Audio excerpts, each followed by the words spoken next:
చామ్, నీ ఒళ్ళేంటి ఇంత వేడిగా ఉంది? ఏమైంది చామ్? ఒంట్లో బాలేదా? చెప్పు చామ్. ఉదయం నుంచి కొంచెం జ్వరంగా ఉంది బాబు. ఏం కాదులేండి, మీరేం కంగారు పడకండి. ఏంటి చామ్ నువ్వు ఉదయం నుంచి అలా ఉన్నప్పుడు ఫాస్టింగ్ ఎందుకు చేస్తున్నావు? నాకు చెప్పాలి కదా.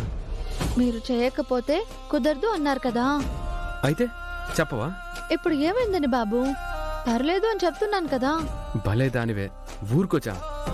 నువ్వు అర్జెంటుగా టాబ్లెట్స్ వేసుకుందు గాని పద. ఆహా, ఇడ్లీ కూడా తెస్తాను, తిందు గాని పద.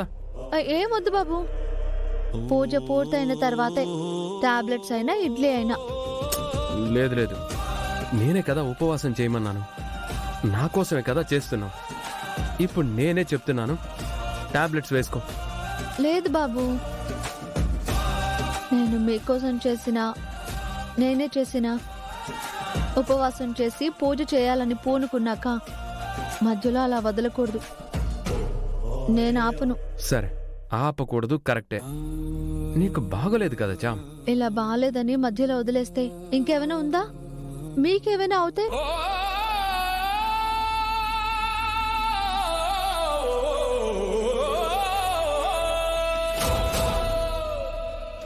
చిన్న జ్వరమే కదా బాబు, వదిలేయండి. అర్థం చేసుకో కదా. మీరే అర్థం చేసుకోండి. మొదలు పెట్టిందే పూర్తి చేయడానికి. ఏం అడ్డొచ్చినా ఆపకూడదు. చామ్, ఇంకేం మాట్లాడకండి బాబు. ఈ విషయంలో నేను ఛాన్స్ తీసుకోలేను, ప్లీజ్.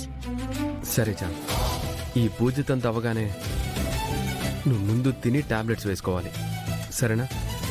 సరే. ఈ దీపాలు నేను కూడా పెడతాను.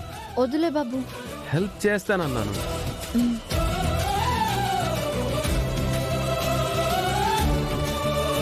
నా అదృష్టం నిన్ను ప్రేమించడం.